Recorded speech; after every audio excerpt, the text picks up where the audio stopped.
What's up? It's Jan back at it again with another nerdy bookish video. This is gonna be my October TBR? Question mark? I'm not gonna say we're back with the TBRs. I just felt like doing one for October. So here we are. I am ready. I've been ready for spooky season since January. We're gonna hope I stay in the spooky mood because usually I'm in the romance mood by this time of year because everything about my life is ass backwards. If you're new here, I used to do TBRs every single month and then I stopped, I believe early last year, maybe even the year before. I can't even remember, but it's been nice to just have a hopefuls list every month and to just mood read throughout the entirety of every month. But October is just the month, you know? She's that bitch. I love October. I wish my birthday was in October, but it's not. It's in stupid July, but it's fine. It's fine. I know damn well I'm gonna stray away from this. I just wanted to wear my spooky sweater and talk about spooky books. When I did do these, I typically started with my full moon book club pick of the month. Again, if you're new here, I've had this book club for like 3 years now. I kept switching like the methods of it this year specifically. It went from public live shows to Patreon live shows to no live shows and just spoiler filled vlogs for the public for YouTube again. Because before I was doing a spoiler filled vlog and a live show and I was like, that's redundant. And then I stopped doing live shows altogether. Anyway, all that to say, the book I'm gonna be spoilery vlogging for is Someone in the Attic. So this vlog will be going up on the 17th, which is the full moon of the month. That's the one thing that's been sticking throughout the whole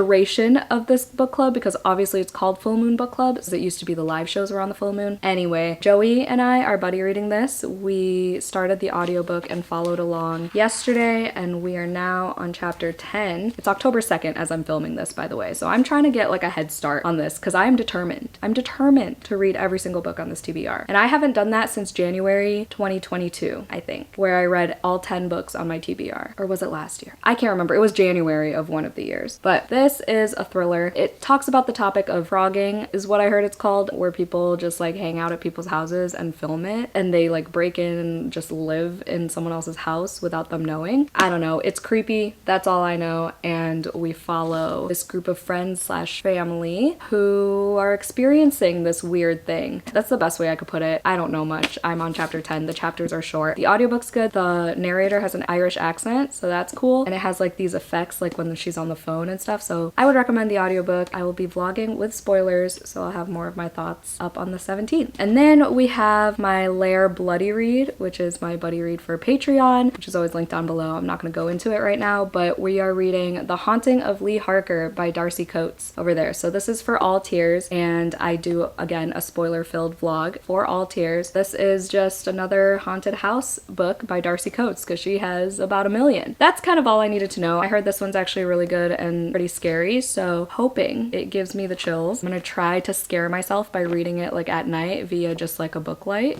We shall see. That's what's happening. I've only read 3 Darcy Coates prior to this one. I read Small Horrors, The Haunting of Ashburn House, and Dead of Winter. And I enjoy her writing. It's nice, cozy horror. It's good beginner horror too if you're looking for that. Next, I guess I'll talk about the one that's on here that I just finished about 15 minutes ago. We Came to Welcome You by Vincent Torrado. I'm not gonna say my rating right now, but I am vlogging. I'm just gonna say I really enjoyed it, and it's comped as The Other Black Girl Meets Midsummer. It is a culty situation where the HOA is a cult, and in this like pristine neighborhood, you just get eerie vibes all throughout. It's good build-up, it's good writing, there's a lot of social commentary. I pitched it as Don't Worry Darling meets Get Out. Do with that information what you will. Vincent Torrado wrote Burn Down, Rise Up, and We Don't Swim Here, and in my opinion, I think they kill it in the adult genre, so I think they should stay in the adult genre because I would love to read more by them in this age range. Highly recommend this one. I haven't heard anybody else talk about it, so let me know if you pick it up because of me. I guess I'll talk about the book I'm planning on picking up next, which is The Stepford Wives by Ira Levin. I haven't seen the movie, but I know this is one of those like cult classics, right? And I just want to be in the know. Like even in We Came to Welcome You, they mentioned The Stepford Wives, and I just don't know anything about it. I didn't even know Nicole Kidman was in the film until today. So I hope I can find the movie somewhere after I finish this. Hopefully I can finish this today in one sitting. Shut up, there's 3 chapters. Shut the fuck up. Hate that, but it's okay. It's under 200 pages. All I know is that this is another one that's like, it's a pristine neighborhood and everything's like cookie cutter, right? Beautiful Stepford seems almost too good to be true. For behind the town's idyllic facade lies a terrible secret, a secret so shattering that no one who encounters it will ever be the same. Psychological suspense and a savage commentary on a media-driven society that values the pursuit of youth and beauty at all costs. I feel like it's like, again, Don't Worry Darling meets like Natural Beauty by Ling Ling Huang. Excited to dive into that. The next 2 I'll talk about are on my 24 for 2024 list that I have to finish, otherwise I unhaul the books that I don't finish. And I already know for a fact that one of those books is probably gonna get unhauled unless I get into a huge like high fantasy mood. I don't know why I put it on there. Why did I do this? And why didn't I start it in January? We'll see. I'm not gonna speak that out into the universe. If you know, you know. This month I'll definitely be finally reading The Familiar. I'll finally be finishing it. I started it, I'm like 8 pages in. I've renewed the audiobook so many times. I've placed hold so many times because I liked the audiobook for the first 8-9 pages that I read. This is like historical fantasy, I believe, where this girl is in this town where she's not welcome and she has magic that she has to hide, and it takes place in the Spanish Golden Age. Fate can be changed, curses can be broken. This has seemed like hit or miss for people, but I'll be reading this for a specific vlog. This is another book I started yesterday. I started the audiobook for it, but I do want to follow along with it because I know there are like dinosaur illustrations all throughout. The character is also from Chicago and he's talking about flashbacks to like seeing Sue at the museum, and yeah, but it's fine. I can look past Chicago. I grew up around Chicago, so like I hate that city, so I hate reading about it, but I can look past it for Luke Dumas because A History of Fear was on my top 10 of last year, and I hope this one is also a hit for me because I know a lot of people have been hating this one. This is Night at the Museum as reimagined by Michael Crichton and Stephen King. A haunted paleontologist returns to the museum where his sister was abducted years earlier and is faced with a terrifying and murderous spirit in this chilling novel. The writing's okay so far. I definitely want to continue this. The next 2 books are also for a specific vlog. A Good Girl's Guide to Murder. Yes, I'm finally picking this up. I know everyone and their mamas have read this. I kind of want to watch the show, but I heard the show is also hit or miss. I don't know, but I heard this is super quick. Hopefully I can finish it in like 1 or 2 sittings. That'd be grand. I'm just not into YA thrillers. All the ones that I've read I haven't really enjoyed, with the exception of maybe like 2, but this was gifted to me by my friend Renee years ago, like 2021 I believe, and it gave me this weird Amazon thing with the gift note instead of like the little square one, you know, but hopefully I at least give this 4 stars. And then the other book for a specific vlog is Misery by Stephen King. I have not read this yet, have not watched it yet, but I do want to watch it because again, it's one of those like cult classics. I was gonna read this last month. I was gonna buddy read it with my friend KK, but she finished it. I didn't even start it. I just was not in the mood for horror, let alone a Stephen King. But I do love that the chapters are in the middle of the page. I know a lot of people hate that, but something in my brain gets scratched when I see that. I'm just like, oh, it's gonna make me read faster. I don't know. I mean, y'all know what these last 2 are about. This is a YA thriller where this high schooler has a project and